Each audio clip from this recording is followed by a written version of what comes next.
Good evening, karibuni sana to yet another Wednesday Connect Live. Leo mtaniruhusu niko na homa kidogo inanisumbua, homa ya kutoka kule chini, kule mahali kunaitwa South Africa. Thank you guys for tuning in, and as we do, we start with tunaanza na salamu. Tell us, send your greetings and tell us where you're watching us from.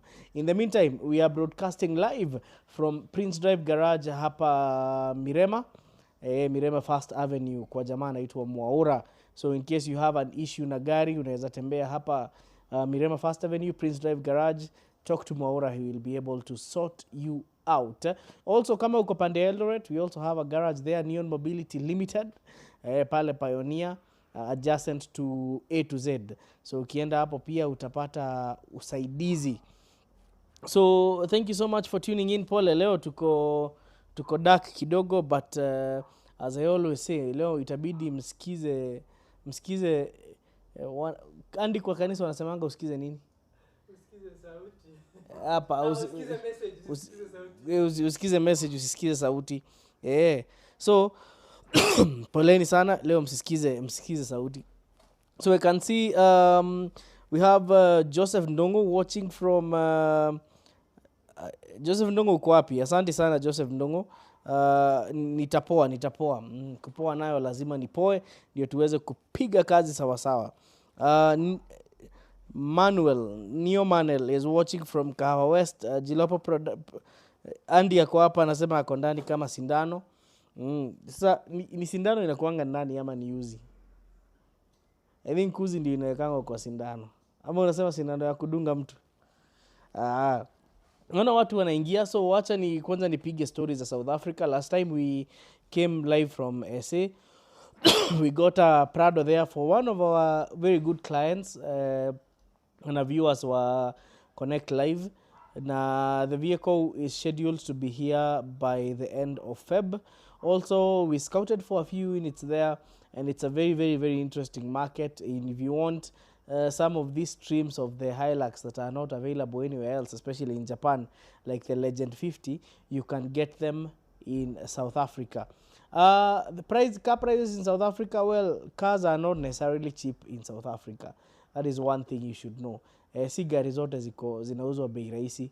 Hapana. In fact, South Africa only is ideal for people who want those specific trims of the vehicles, like the Prado VXs and VXLs, the Toyota Hilux, the likes of Akina Legend 50, the Toyota Fortuner, wanapenda VX ziko South Africa. RAV4 ile 2.5 liter non-hybrid pia iko mingi huko South Africa. So there are some cars that you can actually get from that market. They are not necessarily cheap. It's only that is where they are found. The challenges from that market include, number one, condition. And upate gari mzuri. And then they use, South Africa is a vast country, so they use their cars a lot. So kupata gari low mileage ni ngumu. So most of the cars you see from SA that have very low mileage, the best way to verify their mileage is to actually call the dealer uko Mzansi, na the Toyota dealer. You can easily get a service history from there. So yes, you need to be very careful about the quality, but once umepata quality mzuri, that's a very good market to get a car from. Peter Mukusu is tuned in from Tanzania. Peter Nganga is tuned in from the Republic of Saudi Arabia. Nick Kithinji is watching us from Kigali. Joseph Ndongo anasema ako hapa Gilgil. Komen anasema nitafute uji. Hiyo nitaka two shot kama mbili za uji. And then everything is going to be, mambo itakuwa mwecheche. Haya, so bado sijaona salamu. Watu bado hawajaingia. Ama leo tumeanza mapema. Najua leo tumeanza 8:04. So wacha tuone. Watu waanze kuingia. Chiza is tuned in from Gong. And I think you can start now bringing those car related questions. Well, highlights of the week. The Isuzu MUX locally assembled. The assembly line was officially rolled off on Monday. Although assembly ilianza kitambo, was like say a while earlier tulikuwa tumeenda huko na jamaa anaitwa Mwirigi and we saw the assembly happening. So yes, the MUX is officially being assembled in Kenya. How will this impact the SUV market? Bei ya MUX, this is the first time the MUX is being assembled outside of Thailand, and bei ya MUX itafall from from 13 million to around 9.9 million. So wale wase who buy Prado za mtumba, there is a zero mileage alternative, although the MUX is largely based on the Isuzu D-Max. In fact, it's the SUV version of the Isuzu D-Max, just like there is the Fortuner, which is the SUV version of the Toyota Hilux. So bado it would be a good option, and the good thing about this particular MUX is it's not basic. It comes with the ADA system, the advanced driving assistance system. Iko na hadi autonomous emergency braking, full leather 3-liter power plant, the same one on the 3-liter D-Max. We also have, it's a 7-seater, so it's basically what a Prado would give you, and only that it has an Isuzu package or an Isuzu power plant. And one thing about Isuzu engines is they actually last long. They are very durable. So it's a car that we should watch out for, because most people who can afford a Mtumba Toyota Prado might find it easier to go towards the Isuzu MUX, especially being sold at that price. Tuendelee. Nyam Kongo is present and is locked. Asante sana Nyam Kongo for always supporting us. David Mutama watching live from diaspora. Peter Mkusu is saying, what's your pick between the Subaru Forester SH5 and the Mazda CX-5 first generation petrol? I would go for the CX-5 because it has a 6-speed auto. It has a reliable engine, and very few things can go wrong in a CX-5. The SH5 is not a bad option for the Subaru, but remember the first gen of SH5s had that Servotronic steering assistance system, or the electric power steering, and they reported quite a high failure rate. So if you plus also it comes with a 4-speed auto. The only advantage of the SH is that it comes standard with the symmetrical all-wheel drive system. But if you don't need all-wheel drive, then the CX5 might actually make more sense, because it's more refined, it's more reliable, and to be honest, a CX5 is better looking compared to an SH. Tuendelee. Kibe is saying, what's your take on the government policy that planning to implement no importation of used vehicles, only 0 mileage will be allowed? Niko hapa kwa Kiomboyo.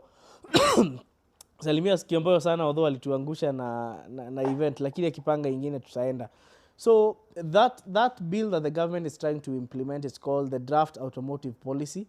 I remember my first interaction with the draft automotive policy was in 2018. Na tulipinga hiyo kitu sana. That time I was working for a dealership. And tulipiga kelele sana Facebook, tukapiga kelele sana WhatsApp. I remember even the importers wali come up together to try and beat that. But one thing I'll say, having experienced South Africa, a country that does not import Mtumba vehicles, it's both a good thing and a bad thing. But what the government should know is that this is not something that can happen immediately. This is something that should actually take time. There should be a gradual phasing out of Mitumbas. But you see now the problem with phasing out Mitumbas, Kenya is not like South Africa. South Africa, almost every manufacturer is there. In fact, I can count Toyota is there, Isuzu is there, Volkswagen is there,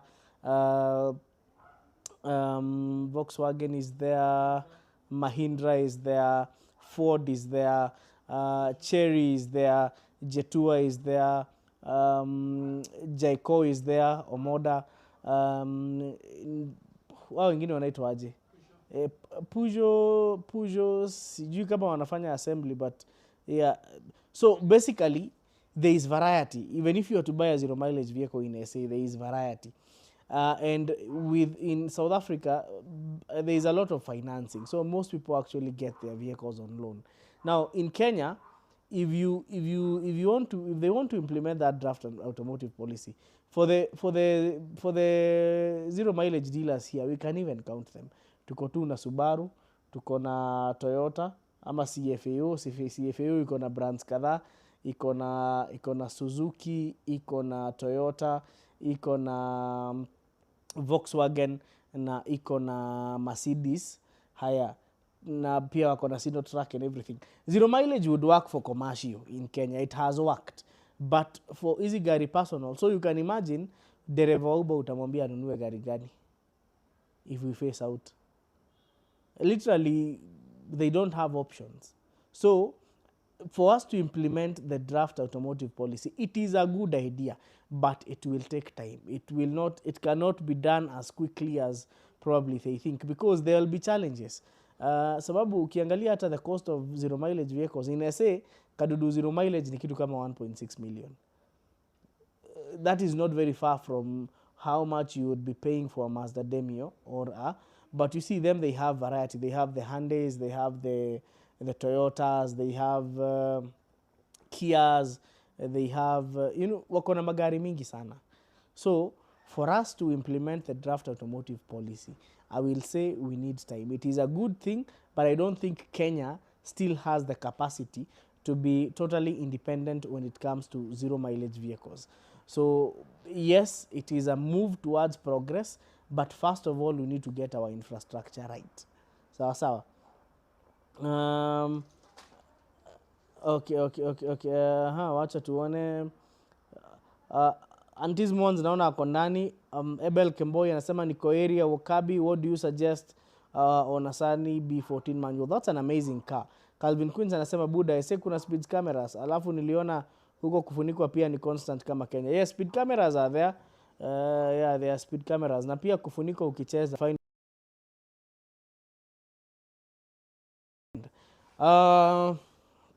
Meshak Modoma is saying, what's my pick between a Nissan Skyline GT200 or a Crown Athlete? In my honest opinion, I will go for a Crown. Yeah, personal opinion, nitaenda kwa Crown. I'm not saying the Crown, the Skyline is a bad car. It's only that personal preference would go towards the Crown. Peter Nganga is saying mambo ya tax upande ya Chinese EV imefika wapi na hii serikali yetu. Well, there are some, in fact, yesterday the government had that, there was that EV expo at KICC, and for some strange reasons they launched green number plates for EVs. Yani Kenya tuko na mambo mingi sana, that these number plates should be there to identify EVs. Anyway, it's an interesting thing, because I think now with that we need to have number plates for diesel vehicles, number plates for petrol, number plates for LPG, and number plates for hydrogen.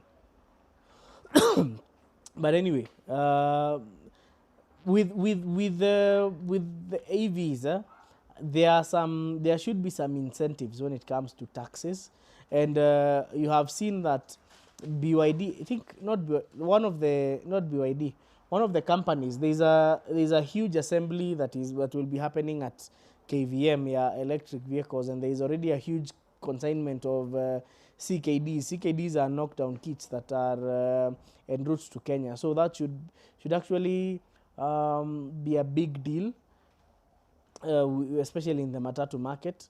EVs will work best for urban, for the Nairobi metropolitan area, say from kutoka Nyeri, Murang'a, Kiambu, Limuru, as far as Naivasha. I think EVs they will work fiti sana kwa hizo areas, but we still need to up our game when it comes to EV infrastructure. So there's a lot of work. The good thing is that all we need is slow but sure progress. Kukutatu is saying, what are your thoughts on the Prado J120 diesel 3000cc versus 2700cc? Is it a worthy buy in 2026 for somebody looking for an off-roader family car? I would tell you to avoid the 2700cc by all means. Yes, it is reliable, but it is very thirsty and it is very lazy. Inoki 2947 is saying hapo kwa SH5 I heard that the SH Subaru with the steering electric issue ni ile ya SJ yenye FB engine, but with the SH5 with the AG you have a more reliable hydraulic power steering. Pana ukweli hapo?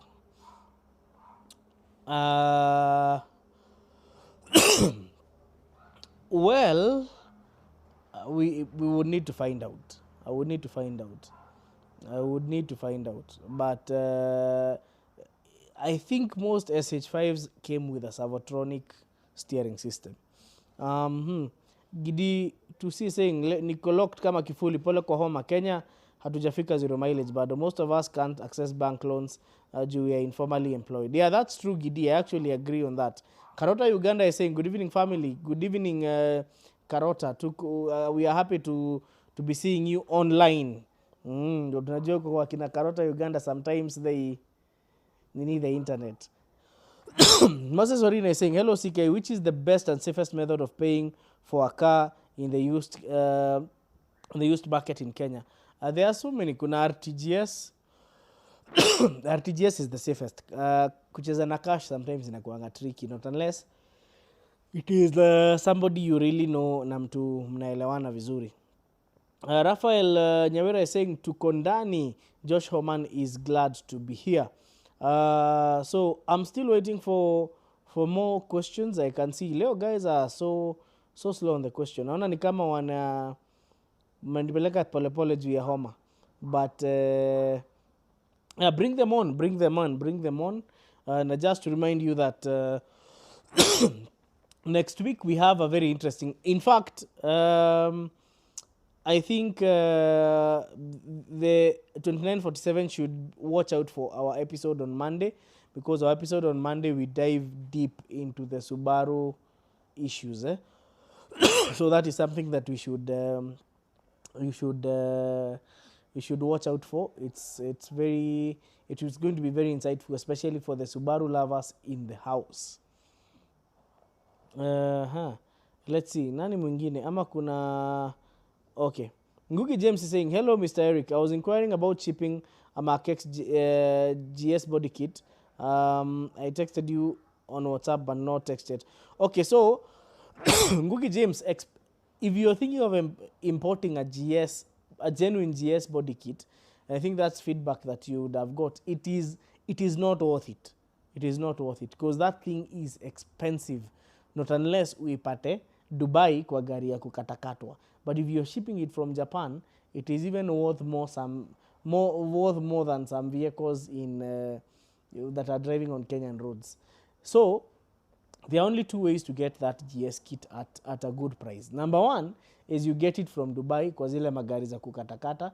And the problem with now, if you're thinking about the whole body kit, getting it from Dubai might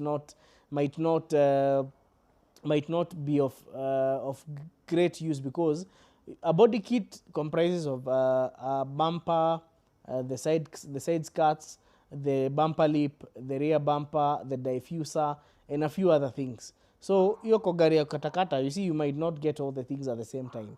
So I would say the safest way is actually to get an aftermarket body kit that is not necessarily a GS but looks like a GS from China. That is the safest way. Otherwise, ukisema unaship hiyo kitu from Japan, bro, utasikia unalipa kutoka 1400 kwenda juu. So, and you see, even getting them from China, they are still not cheap. But that's something we can also ship for you. But you will need to first of all make the decision. Are you going to... And the other thing, Konnekt zilikuwa na body kit ya GS hazikuwa mingi. So pia kwa kukatakata, looking for it in Dubai will not be of much use. For instance, currently I am shipping fog lights. And I have them for the 2020 RAV4 and the Toyota Axio Fielder Ziko. Hizo fog lights actually zilifika jana. And one thing I'll tell you, if you can ship it from China, bado itakaa body kit ya GS. It's only that it will not have the GS. I have seen guys who are shipping the Rowan body kits. Are they called Rowan? Kuna zingine, not Rowan, Modelista. you ship it from China but haina hiyo logo ya Modelista, but it looks exactly like a Modelista. So it would make much more sense going for the Chinese one than actually shipping from Dubai, because it might be beyond the much we can afford here, or making economic sense. Naona Vincent is saying okay, Calvin Queens is saying talk about the Bluebird Sylphy, pros and cons. Sylphy gani Calvin, tuambie ni generation gani? Aching Frederick anasema hii homa inakupeleka mbio kweli kweli. Hii homa imenikalia kabisa. Karibu tukose live ya leo. Vincent Mosetti is saying hello Eric, I'm glad you facilitated the acquisition of my Honda Insight. Thank you so much. I'm also very happy na I hope your gari itakuserve vizuri na you will actually check on whatever we talked about. Ukutatu is saying, as a follow-up to my J120 question, in the same category, what would you recommend on a budget of between 2.0 to 2 million to 2.5 million? Well, a J120 is something that would actually make a lot of sense getting, because once it's a hardy car, parts za J120 ni mingi, it's reliable, it's capable as well when it comes to off-road. Pajeros might be a good option, but ukinunua Pajero, just make sure it doesn't have the 4M41 engine. No, just make sure it doesn't have the 4M40. 4M41 is much better. Now make sure haijachokorwa. So a Pajero would also be, in fact you would get a newer Pajero with the same amount of money, but just make sure that that Pajero is clean. Ruben Wainana is saying bado uko South Africa. Hapana, siko South Africa baba. Nomad Agronomy is saying, Eric, I want to get a B12 with a carburetor engine. What should I check for? One, I may delete your comment. Aching Frederick is saying, CK solenoids a Forester 2016 zikichapa ziwe replaced. Is it a temporary fix ama transmission itakuwa sawa sasa? So Aching Frederick, the thing should be, number one, make sure you're getting them replaced by a technician who knows what they are doing. Then also try to get good quality solenoids. Now, before you even change solenoids, make sure you know that the solenoids are the actual problem. So those are the things I'll tell you. But ukipata imechange, if they are the actual, when you're told to change solenoids, I think you just change the whole valve body. It would make sense to actually change the whole valve body than just changing solenoids alone, because it's unlikely that only solenoids will have failed. Calvin Queens 2015, si gari mbaya sana, but it needs a lot of love and care. Regan Thai is saying, hey CK, I'm stuck between the 3rd gen Suzuki Grand Vitara and the X-Trail T30, both 2006 year of manufacture. Main focus is on reliability, fuel economy, off-road capability, and overall which is the better car. Regan, with these two cars you cannot talk about fuel economy. They are both not very good when it comes to fuel economy, especially the Suzuki. When it comes to off-road capabilities, the Vitara makes more sense because the Vitara has a true 4-wheel drive system. The X-Trail does have a true 4-wheel drive system, but it does not have a low range. Now the Vitara has a low range. The other thing you would be looking for is reliability. Now with the Grand Vitara, it depends on which engine you get it with. Because hizo engines za Suzuki, they are very expensive. Ukienda kuangalia kama G16, they are over 100,000 Kenya shillings. If you look at kuna moja inaitangwa H something, you can H20. That one is also very expensive, na ukijaribu kufanya overhaul inaweza kupiga kiboko.